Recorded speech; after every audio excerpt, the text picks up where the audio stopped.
Almost there. Oh, believe it or not, this Instagram. Almost there. Oh, we're good. Jesus said, "Man does not live by bread alone, but also by God's word." Concerns relative to food, clothing, housing, and social interaction should not come to expense of one's interest in the spiritual life. Some time aside daily to nourish yourself with God's word. Bread feeds the body, while faith upholds the soul. Bread strengthens matter, whereas faith dignifies life. Bread briefly satisfies hunger, but faith fulfills our needs for good. Care for your body and nurture your soul so you may feel complete.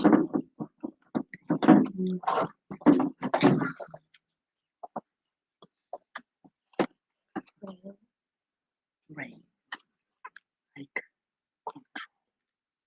Rein in the impulses that result from ungoverned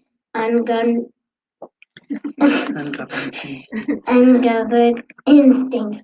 Act under the command of reason. It is true that good sentiments just melt the ice of rational logic, but oftentimes indifference or aggression need the vigilance of reason. Brain and heart must work together, providing the advantages of both balance and moderation for a healthy life. Listen with your heart and act with your reason, each in appropriate measure. does it make sense? Think so? Yes. Thank you, Neil. Thank you, Alice. Now, Mr. John. I know. Sometimes I think I should let them go seconds. They do such a good job. And welcome to the Spiritual Society of Virginia on this beautiful, sunny, and windy day. Today's message is entitled Idols. It's number 126 from the book The Way, the Truth, and the Life, psychographed by Chico from Emmanuel.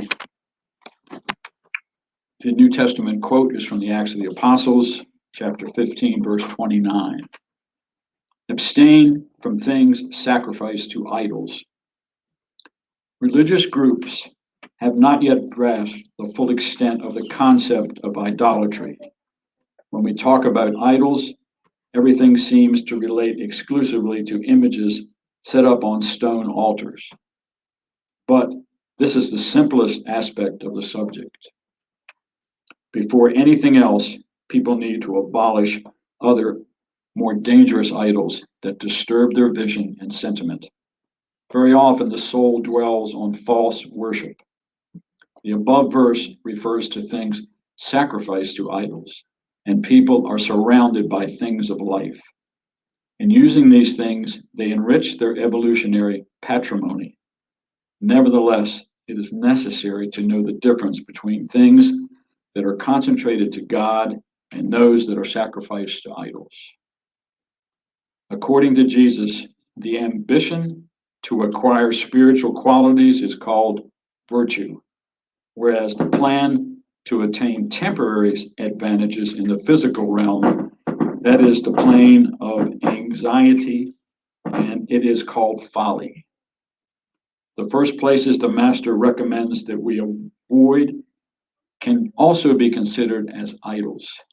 Therefore, by not sanctifying the things of life and of the soul to the cult of earthly immediacy, we can avoid an inferior form of worship. Thus, whenever you are worried about failures and disappointments as an individual, do not forget that Christ, in accepting the cross, taught us the way to eliminate idolatry on our pathway. And I always think about Benjamin Franklin and his original 12 virtues, and how he used to keep a little report card as to how he was doing. And then one of his friends, when he was reporting to them about how he was doing, that he was, he was doing good on compassion and tolerance and understanding. And his friend said to him, Ben, I think you forgot one. Ben said, what possibly could that have been? He said, it's called humility. And humility is probably the primary one we need to focus on. Thank you.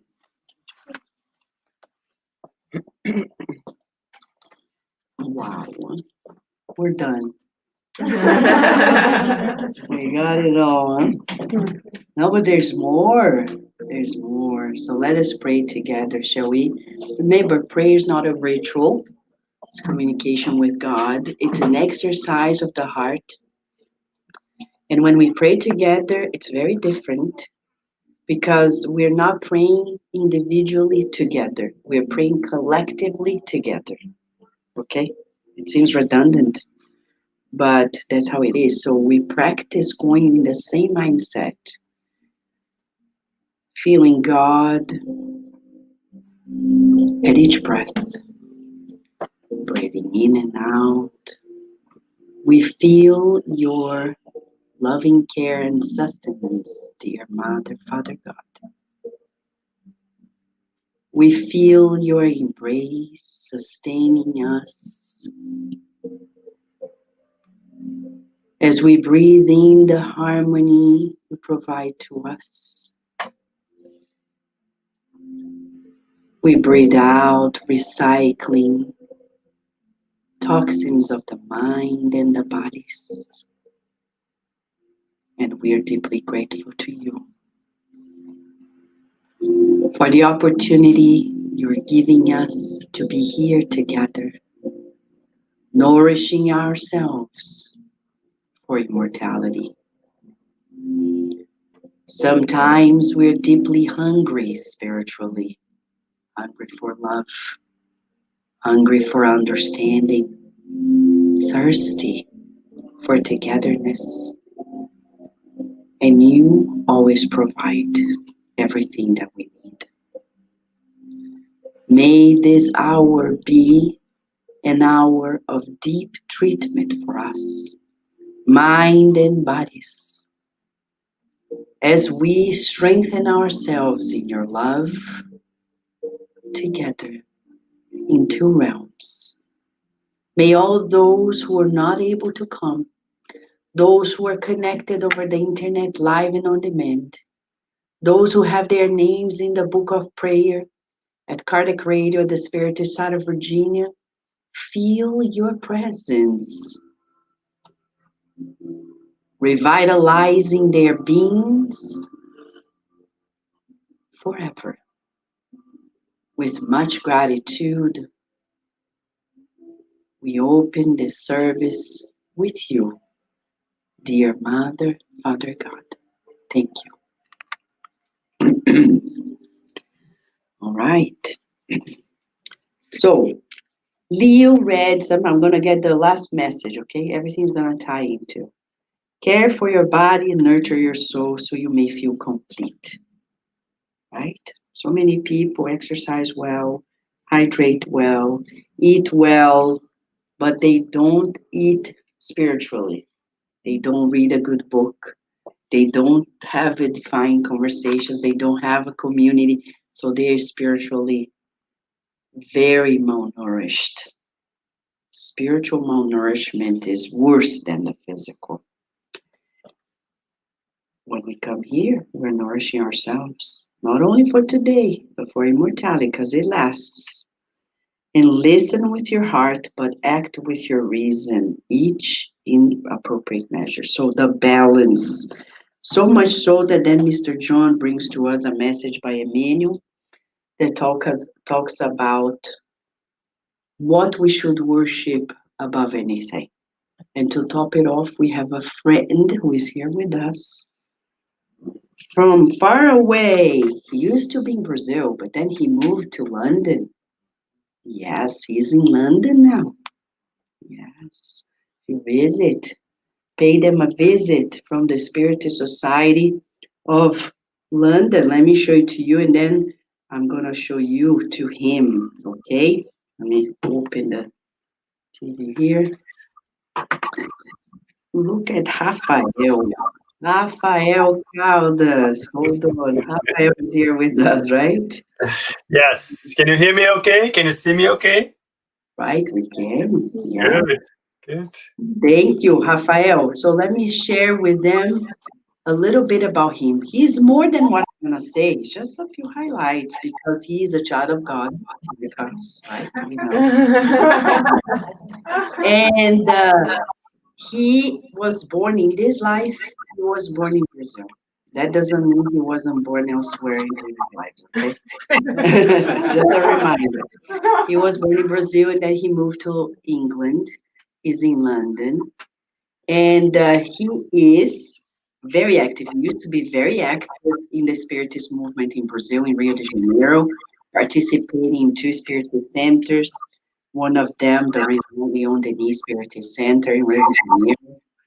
And he's one of the members of the Spiritist Society of London, which I saw being born, the Spiritist Society of London, with Francisca Kranz when she started the roadmap program there. And I'll never forget the first steps when we visited them in 2010. They were just beginning everything. And Rafael is there. He's one of the trustees of the British Union of Spiritist Societies as well. And at Cardiac Radio, he's one of the hosts of the program Time to Talk, which is a venue that talks about mediumship and more. So I could tell you more. He's a nice guy. Of course. So let's say hi to him. Say hi. Oh wow! Now I'm nervous. You see, Rafael, we are super ready, especially because he's going to talk about a topic that is unprecedented ambition. If we have any, do we have any ambition at all? Is it good or bad to have ambition? That is the question. That is the question. Who's ready to speak? It's time to talk here today. Now, so I'm going to leave you with Rafael while the children, toddlers, preteens go to the other room. Miss there, Miss Daisy will lead you inside, okay? Shall we, friends? You wanna listen to him? Yeah? You wanna stay here to listen to his ambition talk? I know. We'll see Rafael. That's a first. What happened? Yeah, but they have to go inside. But we'll let you listen because it's gonna be recorded. It's gonna be here recorded, and we can always play later for us to learn together. All right, now we are in this transition. Rafael, since you have full control there, right? Yes. Yes, I do. I do. I'll let you control your in and out. Perfect. We'll be here with you. Thank you, Rafael. Thank you. And Vanessa, let me just ask if I share the slides, you'll be able to see there as well. They will be able to see as well. Yes, yes. Yeah, perfect. I'll be out of the screen now, okay? Okay. Thank you. All right. Ooh. First of all, I want to start saying that what a difficult act to follow. How am I meant to follow Leo and Alice? I mean, seriously, that was a low blow. I mean, don't know, but I'm gonna try. I'm gonna try my best. The other thing I wanted to say is I have been involved in all of these activities, not because I'm good, I'm doing good and so on. It's because the debt is so big. I'm just trying to make sure that I'm always accumulating some bonus hours, doing some other stuff to make sure that I try to balance it out as much as possible. But believe me, I am in the learning journey. So what I'm going to do here is bring you in my learning journey. That's how selfish I am. So let me start saying that greetings from the other side of the pond. As Vanessa said, I'm here in London, in the UK. May God bless us in this moment for the reflection that we're about to start, and I'm going to call you my new friends. I want to clarify something first. I want to say that the choosing of this topic, where it comes from. You know, the US is the land of opportunity, right? So you might think that, oh, I'm talking to the US group, so it makes sense to talk about ambition. That's not the reason. Nope. You see, whenever I'm invited to run a session or join a study, I'm very selfish. And I think about, what do I need to work on? What am I struggling with? What has been playing on my mind and in my heart?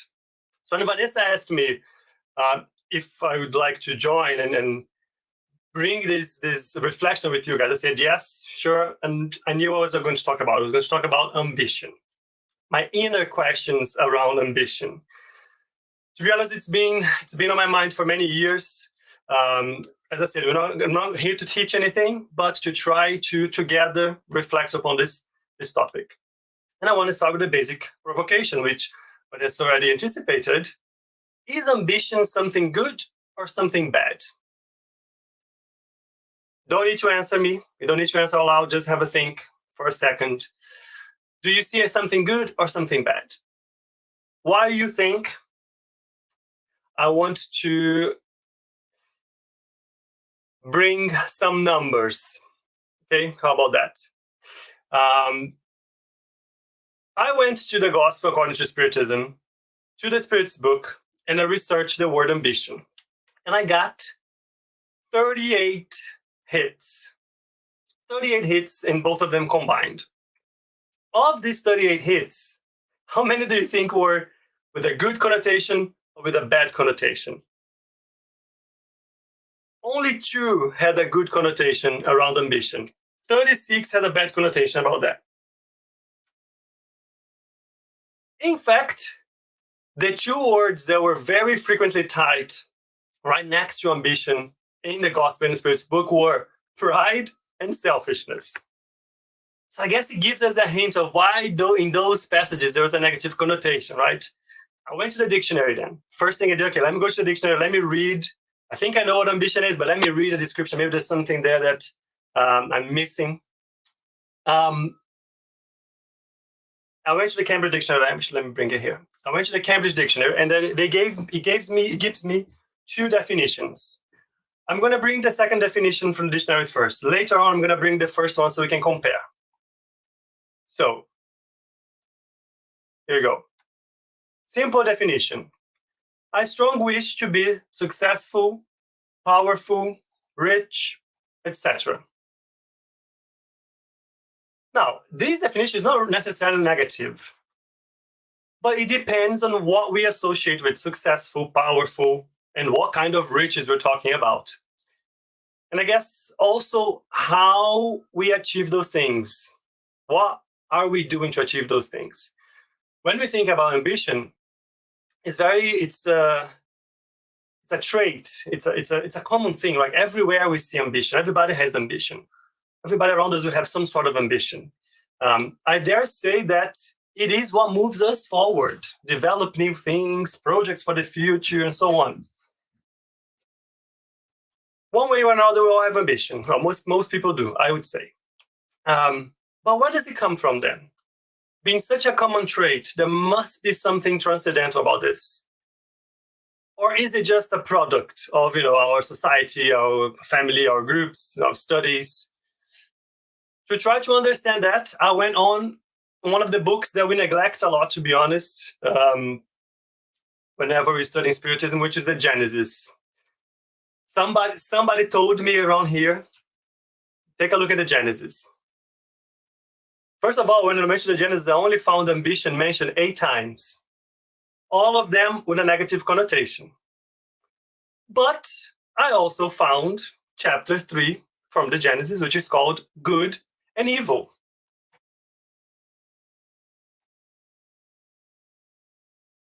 Right. In the first part of chapter 3, Kardec's talking to us, is reminding us that throughout our evolution as humans, we develop our intelligence basically to survive, to avoid, mitigate risks, calamities, disasters. We would be attacked by an animal, we learn to defend and protect ourselves against the animal. We would go hungry, we learn to go from gathering and hunting to farming. We started to invent things to make life easier. But the struggle is real. The struggle is necessary for the evolution of the spirit. In this struggle is that we exercise our faculties. So I brought a little passage here. In the less evolved beings of creation, in those in which the moral sense does not exist, or in which intelligence has not yet replaced instinct, struggle will have no other driving power than the satisfaction of a material need. So all these calamities, problems, there is value, there is a usefulness to them. But in order to deal with what causes us those problems in the present, God gave us the faculties to overcome them, to reduce their impact, little by little. The necessity has forced us to create knowledge, tools, technology, science, which help us improve the globe, our well-being, the collective well-being. So, intelligence was given to us and pushes us forward in that sense, based on the struggles that we found. Now, we have this innate push towards wanting to make things better, to progress, and so on. When we look back, very clear that we were exposed to these problems and issues, and that's what stimulated us, and intelligence, our physical, our mental capabilities. It incited us to search for means to avoid them. If we did not have anything to fear, maybe we didn't need to find any solutions. Probably our minds would stay dormant. It would probably take a bit longer for us, to invent things, discover things. And this is not something new, right? Whenever we are researching and studying about Spiritism, Spiritist teachings, one of the things that always comes back to us is pain is what drives humans forward on the path of progress. I think it's fairly straightforward. We can see how the civilization evolved coming from that. When you're less evolved, less moral sense developed, intelligence has not developed above instinct, struggle will drive material needs, survival. That's what it is. However, we have been out of this situation for a long time, right? Of the majority of us. There was a period of transition. The moral sentiments start to counterbalance this animal instinct. Instead of struggling for the basic needs of survival, we move to satisfy our ambitions, our pride, the need to dominate, to destroy the enemy, to conquer, to have a bigger area, bigger space, more resources. So we see that this in history as well. We moved away from just survival to dominance. But we kept evolving. We are evolving, I would say. I don't know if we passed, but we are still evolving.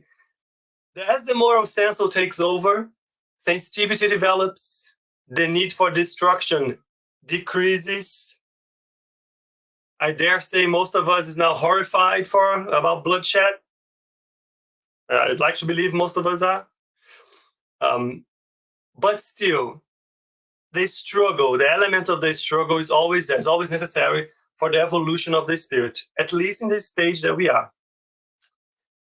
Even when we reach the point where it seems that we passed this, we can very easily realize that we're still very far from being perfect. But one thing is common across all of these stages.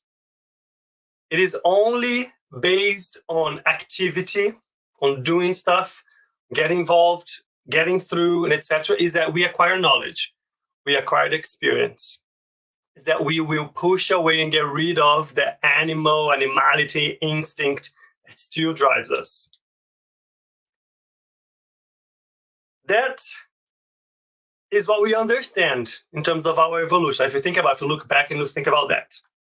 But what if you think about nowadays?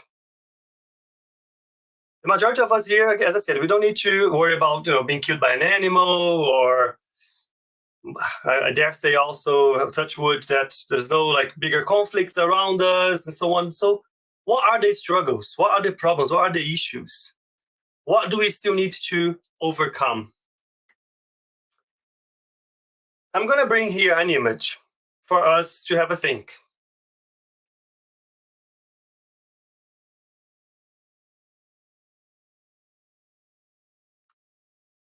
This is a famous painting, The Scream, by Edward Munch in 1893. And what does this image incite, or what's the consequence? How do we react to it? What do we think about? Do we like it? Do you not like? Does it bring happiness to me? Does it bring sadness to me? What kind of sentiments it ignites in me? Oops. There you go. Now it makes sense. What I'm talking, you can see, right? Yes. Okay. So what does this image brings to us? There's a man, there's an agonized face. That painting became one of the most iconic images in art, and it symbolizes anxiety, the anxiety of the human condition. The anxiety is one of the problems that we have at the moment, one of the epidemics, together with depression, together with all the issues that we're facing at the moment. So the struggles that we have, they're still there, but they're a bit different now. We don't struggle to survive, but life is still complicated. There's a lot going on at the same time. There's work, there's need to have a car, there's to have a house, and there's my family, and I need to provide for my family, and then there's a technology that I need to have or dominate, and I need to travel, and my health is not quite good, and then I need comfort. So there's always, we're looking for something different, something more, something. The idea is that we want to improve our lives. Sometimes we want to impress the ones around us. That's my family, my partner, my friends, my colleagues, my boss, etc. The struggle is always there. Now, we understood that the struggle is part of our current state of evolution. That's what pushes us forward. It's necessary in that moment for the evolution of our spirit. But how are we dealing with this struggle? What is the source of this struggle? Why are we having those struggles? The element's still here. I bring another a reference or a reflection that came from the Spirit's book now. The most numerous ills, or the most numerous struggles, I think I'm going to stick to this word, are those that humans create for themselves due to their own vices. Those that come from pride, selfishness, ambition and greed in that sense, and excesses in general.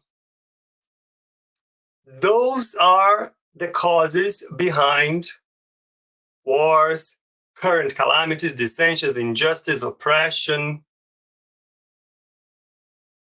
In fact, in short, most of the issues that affect us in the moment, the struggles that we have at the moment, they are a result of our wrong, evil tendencies. But God has established laws full of wisdom, and He's perfect. Therefore, His laws are perfect. And the good is the only purpose behind His laws. So, we have within ourselves everything that we need to comply with His laws. The journey, the path is traced out by us. It's in our conscience. The divine law is in our hearts. We have it within us. And on top of that, we are constantly reminded we are sent messiahs, we are sent spirits, we are sent opportunities, we are sent friends, we are sent influence in our thoughts, in our inspirations. We are constantly reminded of that. But if we do not conform to the divine laws, then those challenges, those issues are going to remain there. The struggle will remain there until we learn. So when I was reading about that, I thought, divine laws then, okay, if God is behind the divine laws and we have that within us, let me go read about them. Let me go find out about divine laws. Let me remind myself about the divine laws. So I went straight to the Spirit's book. Spirit's book, there you go. Part 3 of the Spirit's book is dedicated to the moral laws. First chapter is divine or natural law. And there are a few questions that I'd like us to take a look together. The very first question is this one on part 3 here. What is meant by natural law? Natural law is the law of God. It is the only law that is truly necessary for human beings to be happy. It shows them what they should or should not do, and they only suffer misfortune when they depart from it. I marked here the last part. That's probably the most important for us in our current state. They only suffer misfortune when they depart from it, when we move away from the law. Right? Now, where is this law written, though? We talk about it's in our conscience, it's in our heart, we have it within ourselves, God gives us everything that we need. But where is it? Kardec, very clever, the gentleman.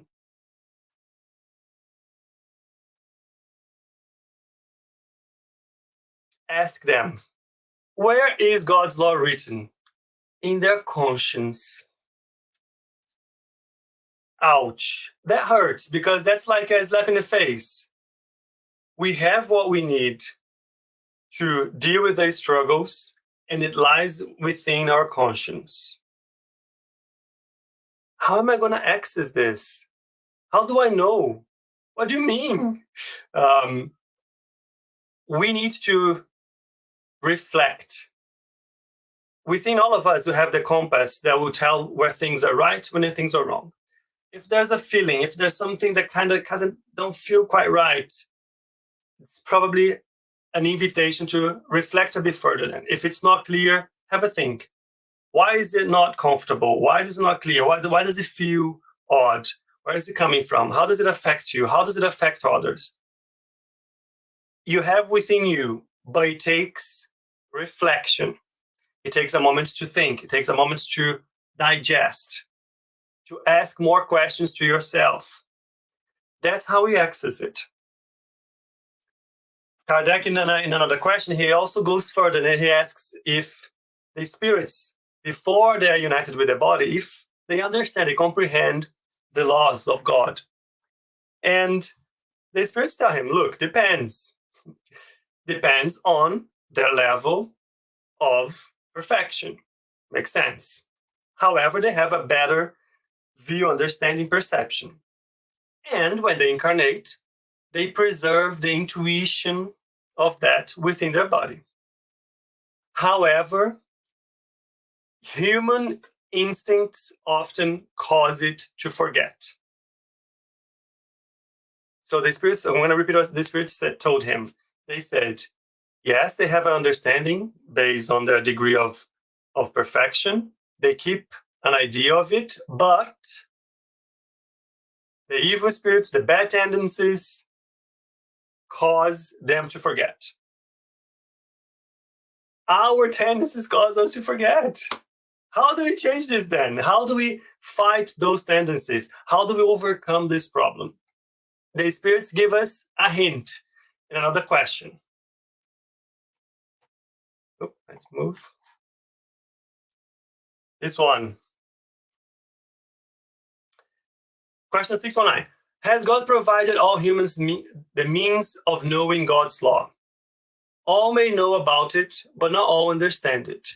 Moral persons and those who desire to examine it are the ones who understand it best. Nevertheless, all will understand it someday, because such understanding is necessary for progress. I'll read the little part again. Moral persons and those who desire to examine it. Do we have this desire? Do you? Do I? How so? How can we say that? How can we show that we have this desire? We are trying to examine it. How? When? Doing what? What is the result of it? What's coming out of it? I'll leave these questions for you to reflect upon as well, for yourself. But there's another hint here, right? Is at the very end.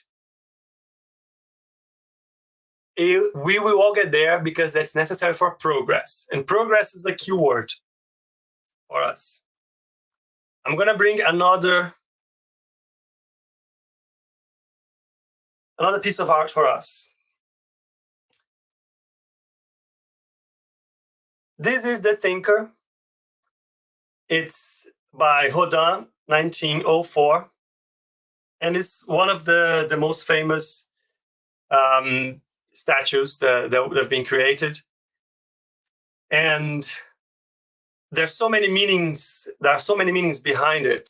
The pose is one of the deep thought, contemplation. Very often we associate this image to philosophy. It's an image that presents philosophy. And I thought this image would make sense for us to put here because of what I just read in the previous slide. Our ability to think needs to be put to use towards the goals that we want. The spirits told us, who has the means to understand the laws of God? Moral people and the ones who dedicate to investigate it, to think about it, to reflect upon it. Our ability to think, I'm going to repeat, is the most precious present gift that God gave us. It what makes our intelligence, our individuality. We need to use it. We cannot live on autopilot. We need to learn to drive it. But of course, we cannot stop there. Everything starts in thought, but it doesn't conclude there, right? Actions need to follow. They need to come out of it. Otherwise, we're just still wasting this gift. Let's reflect.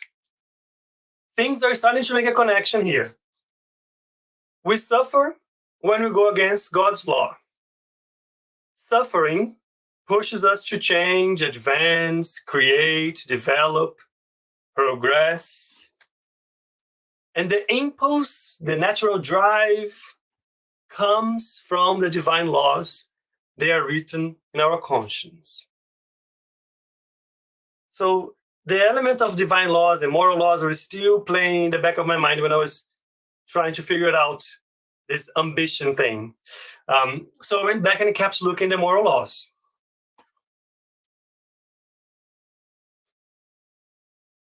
And this is what I found. Again, part 3 of the Spirit's book is dedicated to moral laws. There is one law which is called the law of progress. The law of progress is in the moral laws. Progress is a law. Cannot run away from it. What does it mean, though? What does it mean?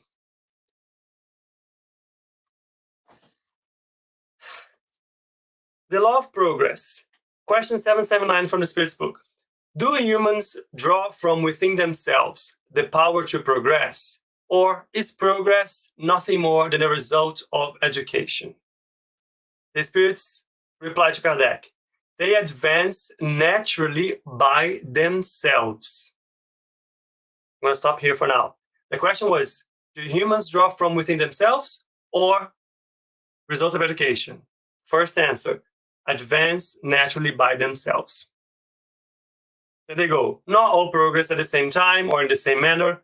However, it is through social contact that most advanced help the others to progress. However, I want to go back to the first phrase. They advance naturally by themselves. There is imprinted on us, in our subconscious, in our heart, in our conscience, in our minds. It's there. That is what's behind that impulse. The idea that, okay, let's do better. Let's do a bit more. Let's change this. I'm uncomfortable in this situation. Let me change this. Let me move. It's there. But if the impulse to progress come from his law, how are we deviating? Another question. Kardec, very clever. Clever cookie. He asked, what is the greatest obstacle to progress? The same words that I have said at the beginning, they come back. Pride and selfishness. I am referring to the moral progress, since intellectual progress is always occurring. Progress itself seems at first glance to double the intensity of these two vices by developing ambition and the love of wealth.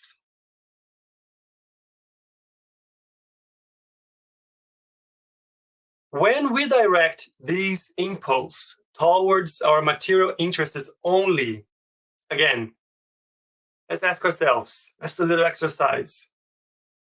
What are the goals that you have for yourself in this moment in your life? What are you trying to achieve? What are you working towards? What are the things that you want to get there? You want to hit that goal. Think about it. Now, from the things that you thought about it, how many of them are related to bringing purely material benefits for you? Don't answer. Don't answer, because I don't want to give my answer either. Too ashamed to say most of them or all of them. So just hold that thought. Let's remember, when we were saying that as we evolve, our intelligence should take over our instinct, because the driver shouldn't be material needs anymore. Remember, we said that in the beginning, and we evaluate like how kind of evolved from primitive to now. So we should have conquered instinct. In reality, have we moved on then? Are we driving using our intelligence that we have developed during these thousands and thousands of years? Are we allowing instinct to resurface and be louder than our intelligence?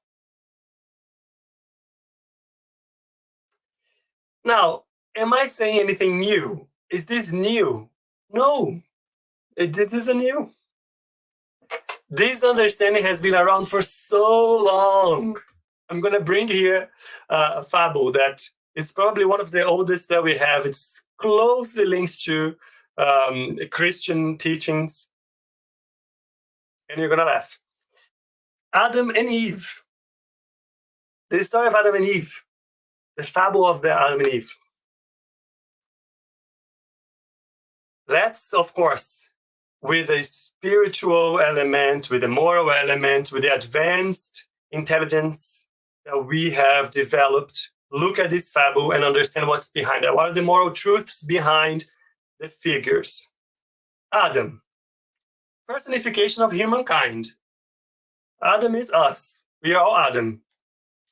His wrong represents the weakness of human beings, where our material instincts predominate, cannot resist.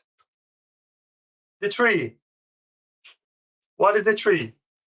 Spiritual life, knowledge, maturity, the understanding of good and evil that we acquire in order so our intelligence develops, our free will develops, so we can choose between two, good and evil. The tree is the symbol, the moment that we stop to be guided by instincts. We take hold of our freedom, and as a consequence, the responsibility of our acts. And what is the fruit? What's the apple? What does it symbolize? It's the material object of human desire, right? Is the allegory for ambition, right? Eating the apple means that we are giving in, we are yielding to temptation. Not only that, the tree also, the tree's in the middle of the garden, right? The garden of the lights, the tree's in the middle. So it's present, it's accessible, it's in your face, it's at the center of everything, reminding us that our material tendencies are the ones that bound us to earth. They will always be there. And that's what will keep us far from our spiritual destiny. So it's not a matter of not knowing about it. It's not that we don't know. It is a new news. We know we have a tendency to material, but we cannot, apologies, but we cannot run our lives in the autopilot. We cannot just go with the flow. If you just go with the flow, we will see ourselves. Oops, why is it moving? Stop moving. There you go. If we just go with the flow, we will see ourselves repeating the same things, our habits, our ideas, the way we prioritize things, the way we make plans. If we leave it in the autopilot, we're just going to keep repeating the same things because our tendencies are there. Why did I say that I wanted to reflect upon this topic? It is something that's been playing on my mind. Despite the fact that I have been raised with spiritual ideas and teachings, throughout my whole life, there was always a very explicit focus in your material well-being, I suppose. Good grades, get into a good university, find a good job, have a comfortable life. This is part of our life. Like, this is part of us being raised in this planet. During many years, I had a few moments where I asked myself, look, I'm studying, I understand all of this, but all of my energy is going towards, my career or my development and so on. Is that what really matters? Should I be focusing on dedicating time to something else? Everything I'm focusing on is dedicated to my life and be comfortable and the physical part of it and the material side of it. And I know, in theory, that the spiritual life is the one that really matters. So I'm focusing so much on this. So this kind of played in my mind, not enough to change anything, right? But it's something that would come back once in a while. More recently, I've changed my career a little bit. I could change jobs and things like that. And that made me start to think about again. I guess the drive for thinking about, okay, what's my next step, where do I want to go, and so on, made me rethink those things. How much of my life am I dedicating to my career? How much of my life am I delivering towards this? What do I want back? I'm an adult now, formed. I'm comfortable enough. I mean, there could be more, there could be better, but it's definitely not bad. I mean, it's okay. It's fine. Should I be pushing for more? What's the reason behind? What am I gaining? What do I want to gain from it? These questions are the ones that make me think about ambition. Maybe it's a life crisis brewing. I don't know. Thank you for indulging me in this moment. For each person, the answers are different. And by the way, there's nothing wrong in having those thoughts and having that clarity and that idea and that ambition. It's not necessarily wrong. It doesn't feel wrong having ambition. So why is this playing in my mind still? I started to think about from a different perspective. I said, look, am I affecting anyone? I'm not hurting anyone. I'm not hurting myself in the process. But I started to receive a few signs or pieces of advice in different spheres of life that were telling me, you know what you're thinking about, there's something there. You just need to keep thinking a bit more in terms of what you need to see. And one of the things that I saw, the first thing that I went to was heaven and hell.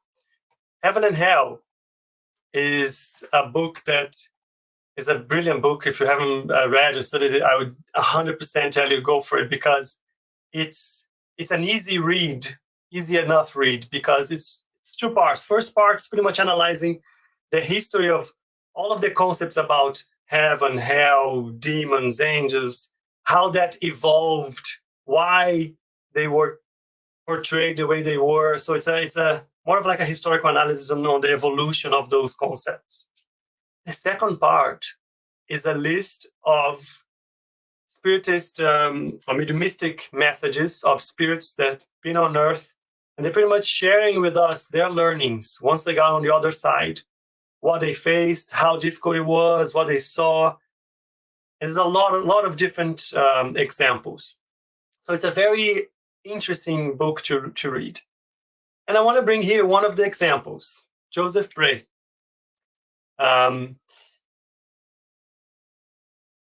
Message of Joseph Bray, he died in 1840.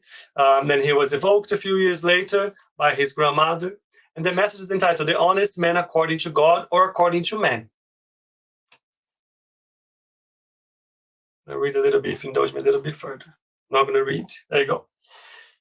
So, first question that the granddaughter asked him was, Dear Grandpa, would you please tell me how you're doing in the spiritual world? Give me instructive details that might be useful for our progress. And then he said, Anything you want, dear child. I am expiating my disbelief, but God's goodness is great, and he takes circumstances into account. I am suffering, but not like you might think. I regret not having taken better advantage of my time while on earth. Interesting that he mentions that, because that got his granddaughter by surprise. Because he then say, but how come? How come you say you did not employ your time well? You were an honest man. And then he goes on to explain that there's a very big difference between being an honest man in front of men and in front of God. That amongst us, many people are regarded as being honest, respectful of the laws and the neighbors and so on. But not breaking the laws of man is not enough before God. Above all, one must not have transgressed the divine laws. And I wanna bring here his second paragraph of when he starts to explain his message. It's a bit long, but we'll read together if possible, because it's quite a good one for us to get the full content. Joseph goes on to say, a man who is honest in God's sight is one who, out of devotion and love, dedicates himself to a life of goodness and to the progress of his fellow men, who, animated by limitless zeal, is active in life, active in fulfilling the physical tasks imposed on him, for he must teach others the love of labor. He is active in good deeds because he has not forgotten that he is but a servant from whom the Lord will demand an accounting someday of how he employed his time. Finally, he is active because he must practice love for God and his neighbor. Thus, men who are honest before God must carefully avoid acid words, the poison hidden under the flowers, which destroy reputations and often ruins upright men, exposing them to ridicule. According to God, an honest man must always have a heart closed to any kernel of pride, envy, or ambition. He must be patient and benevolent towards those who attack him. From the depth of his soul, without effort and especially without ostentation, he must pardon those who offend him. He must love the Creator in all his creatures. Furthermore, he must put into practice that concise and grand summary of humankind's duties.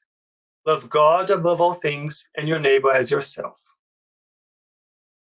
Notice here how Joseph is very explicit when he says that we should be active in fulfilling our physical tasks, signaling the importance of labor, of work, the importance of teaching and showing as an example to others that element of work.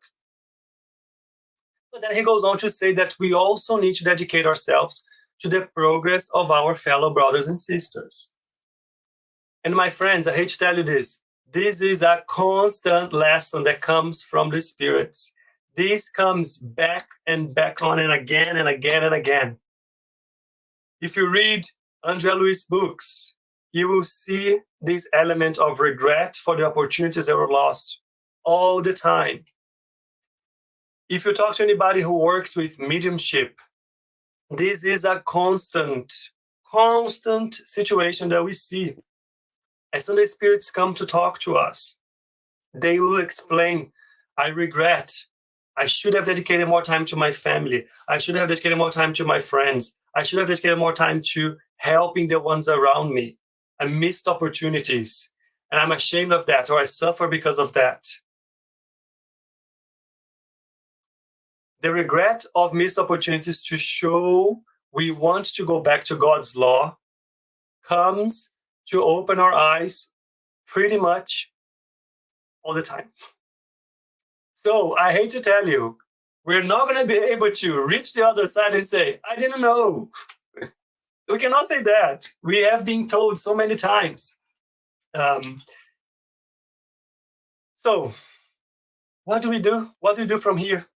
If I still see that, my ambition is still more dedicated to that and towards that, and I know that is an exercise that I need to put forth in terms of using my intelligence to change and calibrate that towards my spiritual development. How do I do that?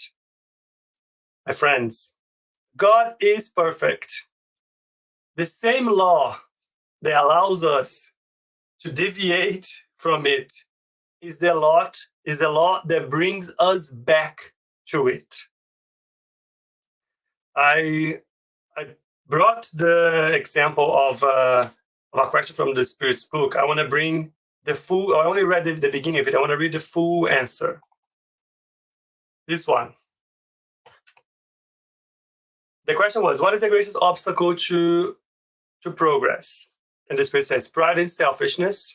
I am referring to moral progress since intellectual progress is always occurring. Progress itself seems at first glance to double the intensity of these two vices by developing ambition and the love of wealth. I stopped here in the first time. But when we continue, look what the spirits tell us. But this in turn incites persons to pursue research that enlightens their spirit. It is thus that everything is related in the moral world as well as in the physical, and that good is brought out of evil itself. But this state of things will only last for a while.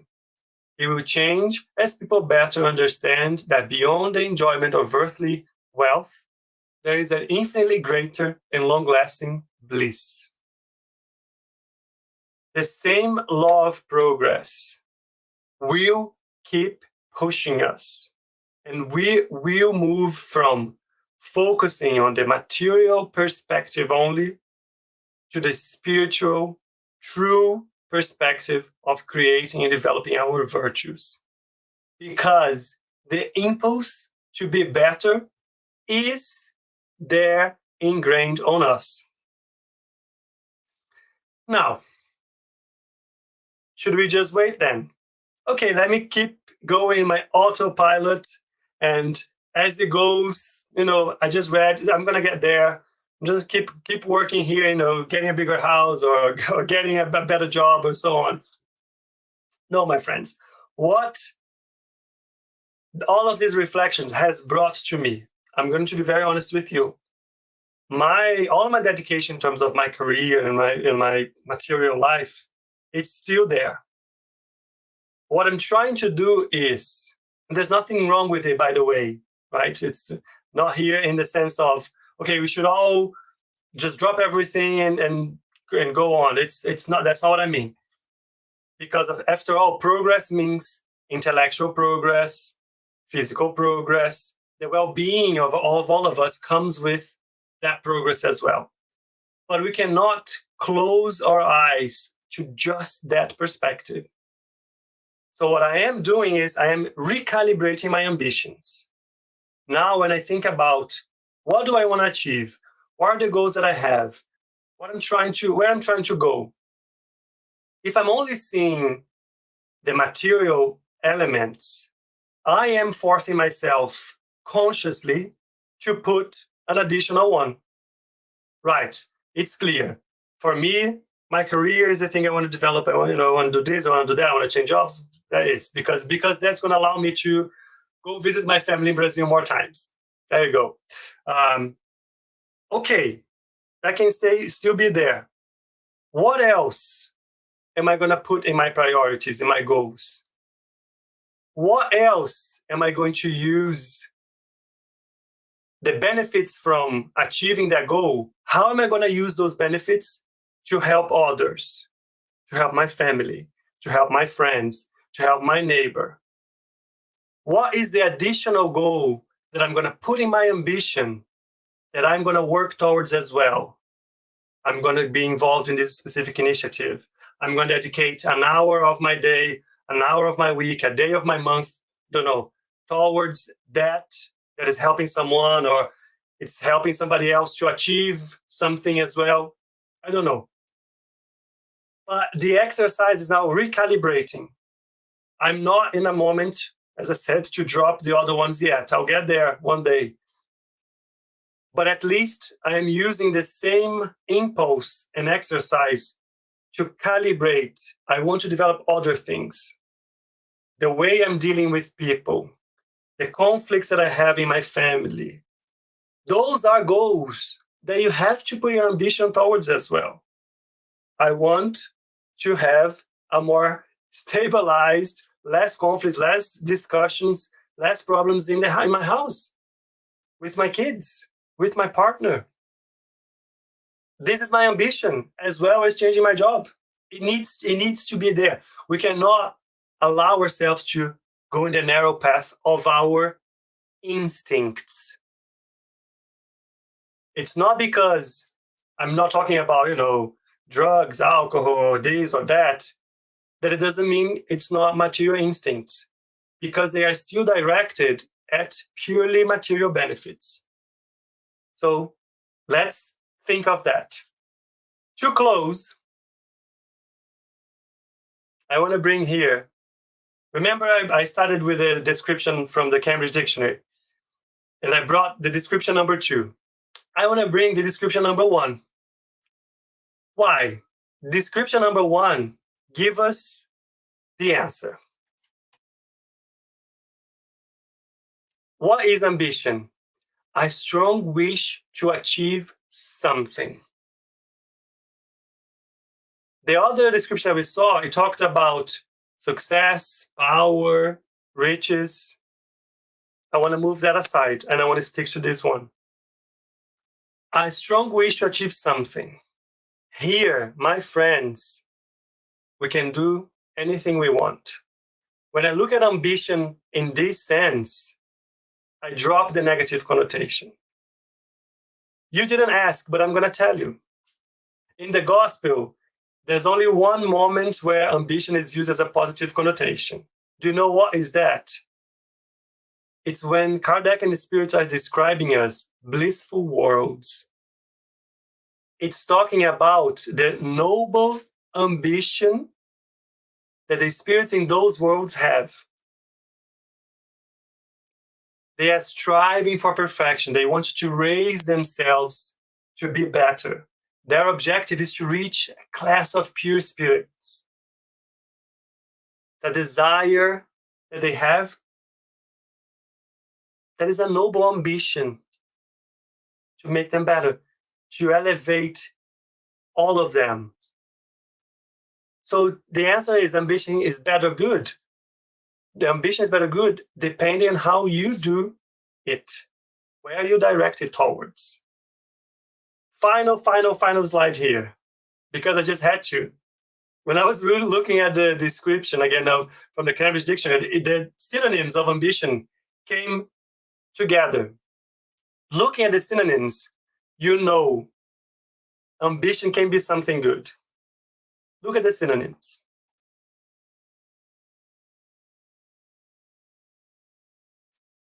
Do I need to say anything else? Intention, hope, purpose, aspiration. That's it, my friends. I want to leave that with you. Homework, go home, reflect about what are the things that you are working towards in your life. If it's just the material stuff, that's okay. Keep going. But add the layer, the calibration of what are the other aspects that you also want to achieve, you also want to work towards. Because that's the one that's going to take us the real further. And when you're there, help me because it's not easy. Thank you very much.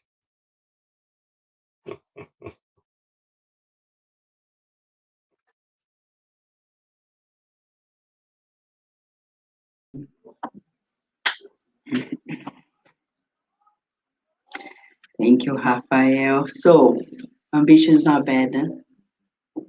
If you want to see what is a well-calibrated ambition, go to the movie theater and watch the movie Cabrini.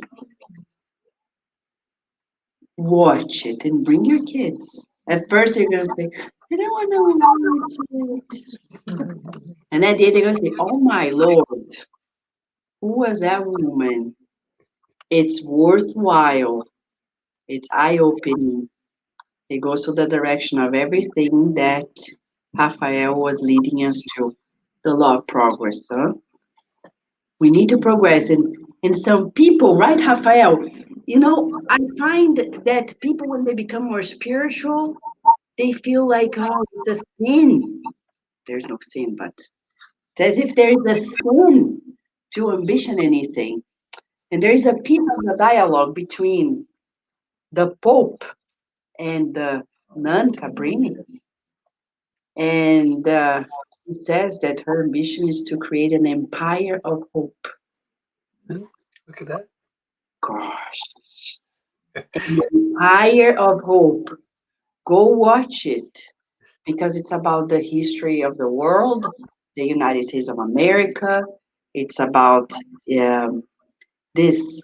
How do you ambition something that is greater than yourself? Hmm? Vanessa, Yes. let me add something. Do you want a bigger, bolder ambition than Jesus?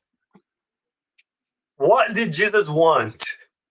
He wants us to evolve, to be perfect. Do you want an ambition bigger than that? More challenging than that? Look around. He believes on us. Look around.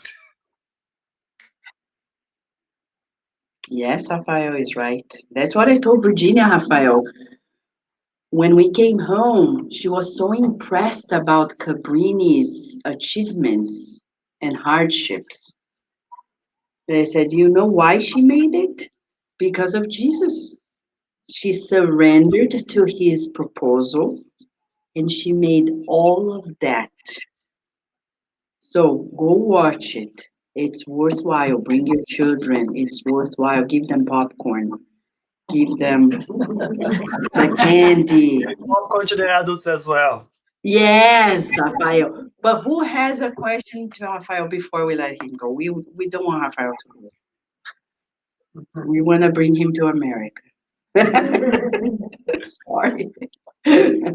He did a very good job of laying out what ambition. You know, the ambition should be for the virtues as opposed to physical things. Mm-hmm. Question. I couldn't hear it. Yeah, I'm saying that you laid out both sides of ambition. Yeah, you laid it out very well. It's very good to have that awareness. Anybody has a question for him? Is it clear that it's okay to have ambition? Yes. Is it okay? So there's nothing like, oh yeah, let it be. It's all what God wants. Rafael, what if people say, Yeah, ah, I'll let God choose what's yeah, best. exactly. We end up falling into fatalism. We think that, look, if you, the thing is, we need to move away from the autopilot, and that takes work. And have you seen anybody achieve anything without a plan? They might achieve, but it will take longer, it'll be more expensive, it'll be more complex, it'll take more time, it will take more people. Usually, whenever you want to achieve something, you need to have an idea, you need to have the purpose. So we know that because our ambition brought us where we are. All you wanted to develop in your life, there was an ambition there behind that. That ambition needs to keep moving you, but you need to learn to use that also for your spiritual development. That's the calibration that I got to. I felt like, for example, in my life for a long time, I was dedicating a lot of time just for the material side. And it kind of shook me when I said, but I know that I should be focused on other things as well. I didn't drop, my career, my things that I was doing. That kept going. But then I said, I need to add to those priorities my personal improvement, my inner transformation. How am I going to do that? Work, study, get involved with this, help there. Raise your hand and say, "No, okay, can I help? Do you need help with this? Let me help with this." Study is one is for me it ignites a lot of other stuff because as you study, you start to realize, oh, I need to work on this, I need to work on that, I need to work on. So the invitation starts to pop in your mind. Yes. Are we calibrated? Yes. Thank you, Rafael. And don't forget, Rafael is every week on Time to Talk. What's the day and time again? It's on On Tuesdays, Tuesdays at I will only know the time in the UK. It's at 8:30 p.m. UK time. so it's gonna be at three here because of the time change, not Yeah. here. Yes. All right. Yeah. 3 p.m. Yeah. 3:30 p.m. Right? 8:30 there, 3:30 p.m. here. And Faye's always joining you, right? Yeah. It's me and Faye. And the idea of Time to Talk is not a lecture, by the way. Conversation. It's an open room for people to come and talk. Sometimes we get more participation than others, but the idea is bring your questions, your thoughts, your examples, and we will discuss together. It's try to bring the mediumship topic closer to everyone, to our day to day, to how we see life, to how we understand things. Because mediumship is a natural occurrence after all. Yes. Right. Is Faye also at the Spirit Center of London? Yeah. Is she there? Yeah. Yes. She's there too. Okay. Yeah. All right, friends. I know you want to say thank you to him, right? For his time, for his kindness, for his kindness. Thank you, Rafael. You know the kids wanted to hear your talk so badly, but we will let them know about the link so they can watch it later. And the parents who are here, they can relay the message. What is interesting is that when they were inside, they were studying the law of progress. And you had slides on the law of progress. We didn't focus on the thought of ambition, but we are almost on the same page. Huh? So now you can relay the message to them. All right. Thank you, Rafael. We Thank hope you. to have you back here at the Spirit Star of Virginia. Hopefully, we'll know in person one day. Oh, that'd be Right? great. All right. Thank you, Rafael. Many blessings Vanessa. to you. Right, friends? And now we're going to start the passage session now. Shall we, friends? Thank you. Bye bye. Thank you. So, friends, if you are on the internet, you can also pause for a moment to receive the passes, right? For those who are here, it's an opportunity for us to team up and rejoice with the presence of the good spirits and help one another. As Rafael said, the priority is always the spiritual. The material things are always the means, right? So if we wake up and our to-do list has only material goals, we are not doing what we came to do. Our goal shall be the spiritual, and the material things are just a pathway, right? The ambition. Go watch this movie, I'm telling you. And when people tell me I'm going to spend some money, if you go in the afternoon, it's only $12. Yeah, $12. And if you go later, it's 16. I mean, we easily spend. If you go to McDonald's now, you spend at least twice that much. So it's worthwhile watching that and seeing a true story of somebody who ambitioned for the collective. Mother Capri. God bless. Yeah, an Italian yeah, who made a difference in the US, in the world. It's unbelievable what she did. They compared her at the end with Roosevelt, with one of the, uh, no. They compared her to one of some of the greatest American entrepreneurs. My gosh, it's mind blowing. But she faced a lot of odds at a time when America was just building itself up. Our true ambition, an empire of hope. Let us now uh, turn off the lights, prepare ourselves for the passes.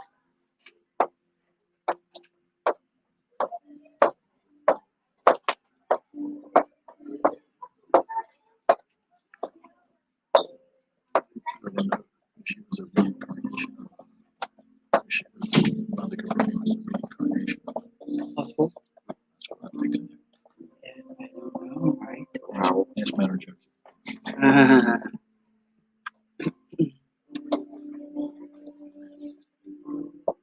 All right.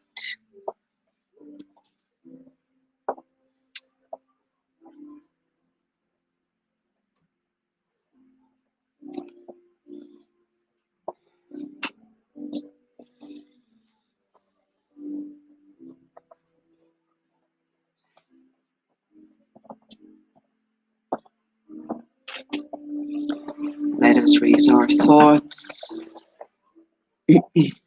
and visualize the loving spirits, the doctors, nurses, and therapists, bringing to us the remedies that we need for the mind and the bodies.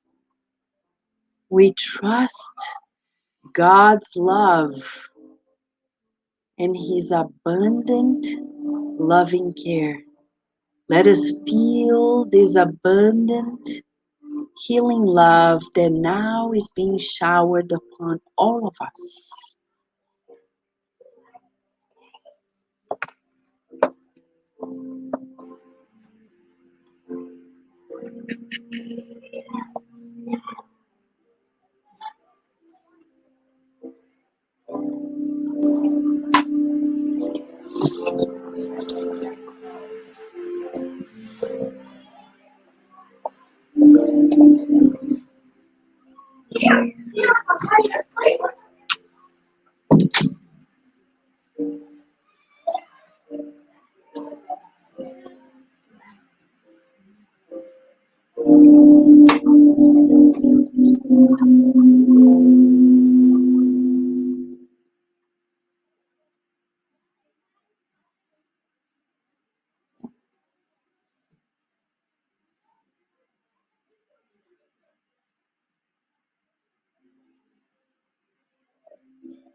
Let us raise our thoughts, visualizing our model and guide, Master Jesus, His loving care, His open heart, bringing to us everything that we need.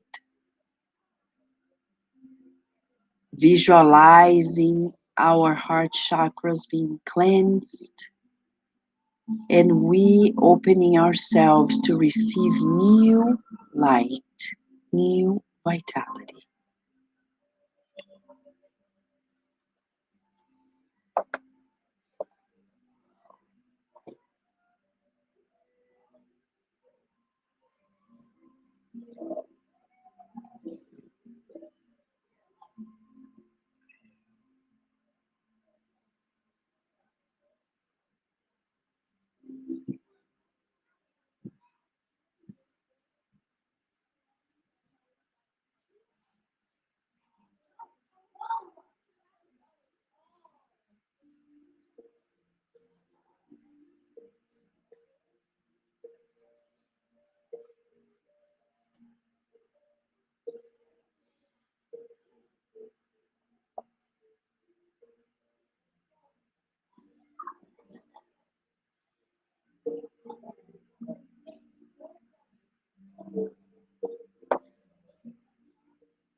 Let us help one another by visualizing flowers that are now being distributed by the spirit doctors. Let us receive these flowers of healing, inhaling the medicine that comes from their perfume,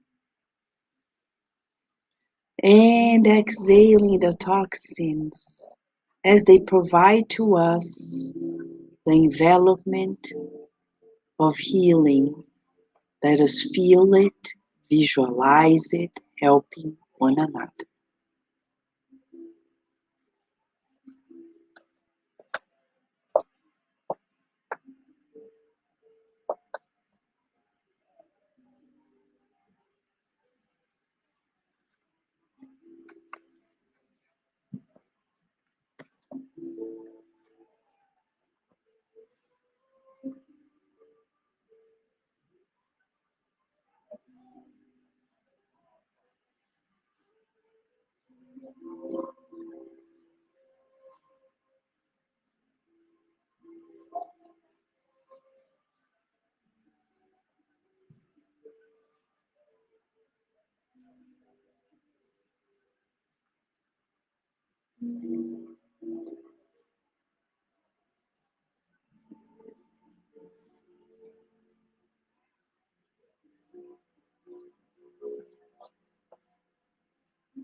Let us feel the presence of Master Jesus, our friend. He is our best friend.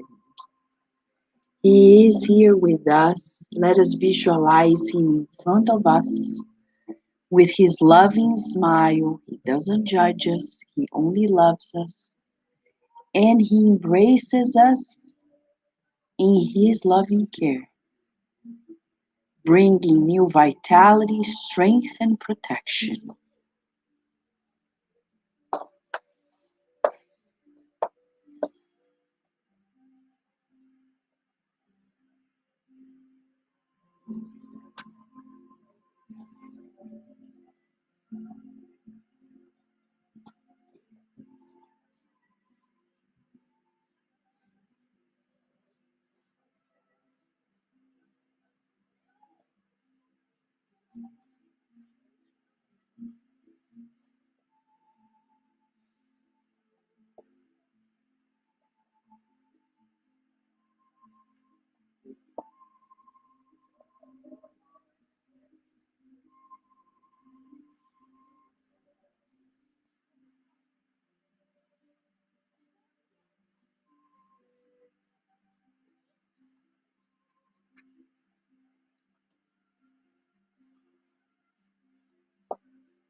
Last week, we learned about patience, and today about ambition. Let's ambition to achieve patience. And it's a good practice for us, right?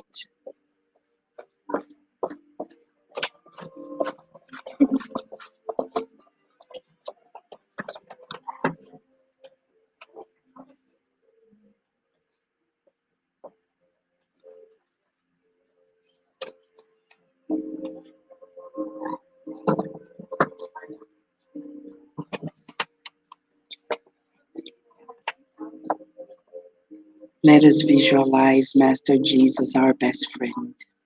He knows exactly who we are, our potential. He's smiling to us and he's encouraging us to progress always. Let us feel his embrace of protection and strengthening.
Let us help one another by visualizing the team of Dr. Bezerra de Menezes, the spirit doctors who are here, the nurses and the therapists. Let us visualize them in front of all of us, providing a remedy that we may need for the mind and the bodies.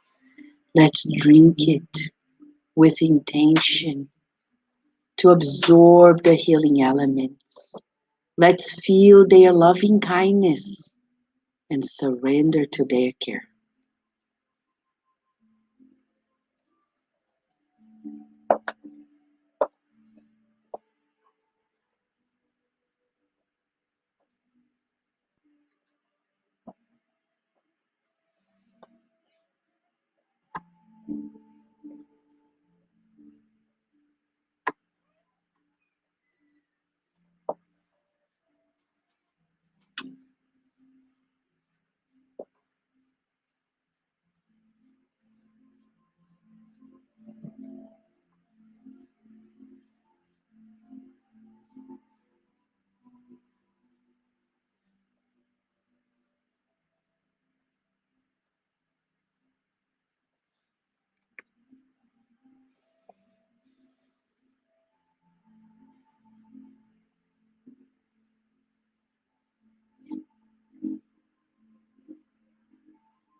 You're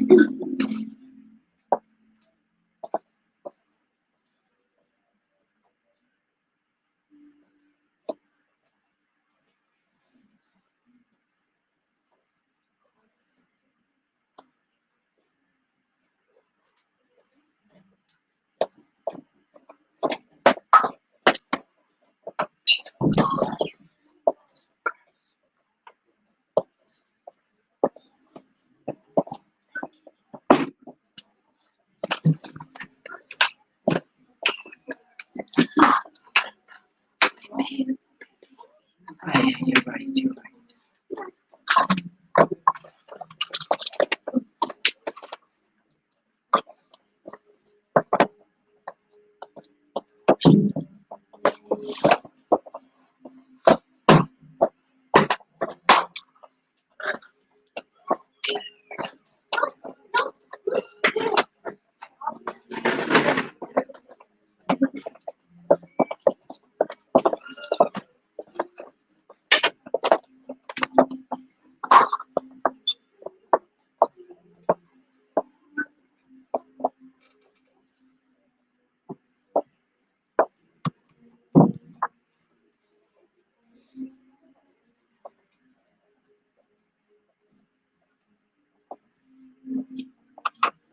Let us visualize Master Jesus, the doctor of all doctors, who comes to us to deliver the medicine that we need for the mind and the bodies. Let us open our homes to Jesus, welcome him in, and visualize him balancing the energy fields of our home, leaving a bouquet of healing flowers on our dining table. Let us visualize him there and express our gratitude.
Let us raise our thoughts in gratitude to our loving Creator. Dear loving God, we are humbled to be here today, to be able to learn with your messengers of light, these lessons that will stay with us through immortality. Master Jesus, for many lives we have focused on the passing things of life, on monetary possessions, materialistic things, but we are tired of focusing on an ambition, those things that we don't take with us to immortality.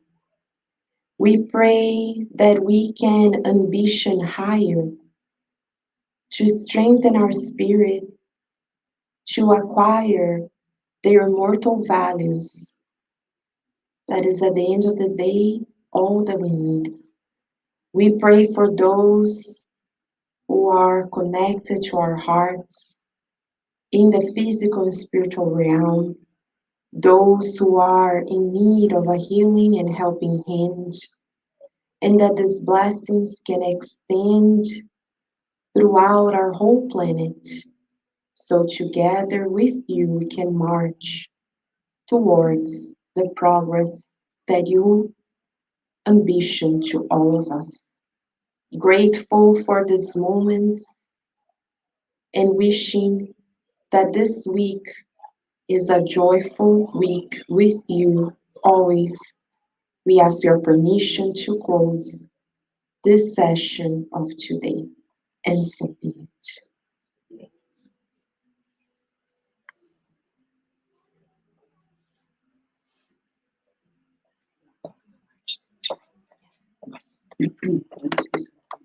Yeah, please do. So, for those who are kindly volunteering for the services on Sunday at the shelter, what a beautiful opportunity, right? For those who are there to realize their life is really different for many people.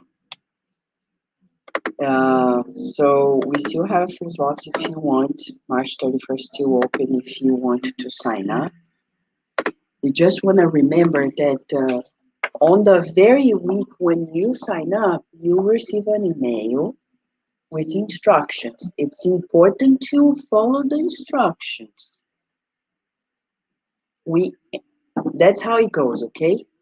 The shelter is there. We enter through the back door, but we do not enter without the whole group, okay? We can't. We have to enter together at 7:30. So you wait in the car. 7:30, you get out of the car, and we together enter. And then every group has a coordinator. We follow the coordinator's instructions, okay? Because the shelter doesn't belong to us. We have to follow instructions, and we are representing the Spirited Side of Virginia. So if anything goes wrong, I'm sure you're not going to receive any mail, but I will. And a phone call. So it's important that we follow the instructions to avoid anything. And if you have any question, feel free to send us a message. You have our phone number. The same phone number that goes everything is our phone number. You can text, you can ask questions. And we would encourage people to go there because it's quite safe because you're inside the kitchen and we're not like really one-on-one with the people, unfortunately, but we're helping. Unlike the service in DC, in which we are right there in front of everyone. But we've been doing this for more than a decade, and God protects us all. Okay, friends. Miss Daisy. Daisy has more to share with us, right? Thank you. Thank you, Vanessa. So a few reminders for the month of March.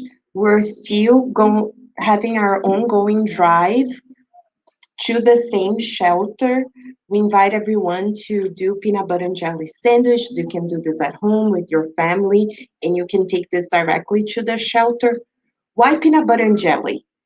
Because they serve the meals, breakfast, lunch, and dinner, but there are people who come in and out throughout the day, and they need something that they can grab and go. And peanut butter is filling, it has protein, so the peanut butter and jelly is very welcome, and they're always in need of it. And they are always also in need for cleaning supplies. People donate many things, but they forget that they need to keep the shelter clean, so they need uh, Clorox wipes, paper towels, toilet papers, multi-purpose cleaners, etc. So you're welcome to bring it here. We'll take with us. If you're going to the shelter to deliver the peanut butter and jelly, you can take directly there too. Next week, next Saturday, we'll be in Washington, D.C. for a monthly workshop right next to the DuPont Circle. We're going to be talking about family ties and reincarnation. So invite for you to be there. And then next Sunday on the 17th, we're going to have after our in spiritual talk, our lunch fundraiser and bake sale. Delicious food. Come, bring your family, stay with us. We love to, have you here. And this way, you're also helping the Spiritual Society of Virginia and help us keep this physical environment going, right? We're here for the spiritual food, but we need electricity. We need to be here. So the help that you give to the fundraising lunch and big sale goes directly to support us. And then the last reminder for the parents, the children and teens are learning inside about the divine laws. We're closing it at the end of this month. So keep bringing the children. If they miss any class, you talk to us. But they are, as you can hear, super excited and they're learning many great things inside. And the last reminder, if you need to talk to us, we are here. We are in no rush to leave. You can come if you want to do the fraternal counseling, if you want to talk to someone, we're available. Okay? We hope everyone have a beautiful end of your weekend. We will pass this around, like Vanessa said, if you want to volunteer. And for those who are doing this for the first time, there's a form here in the back. We just ask you that you read and sign. Okay? Thank you.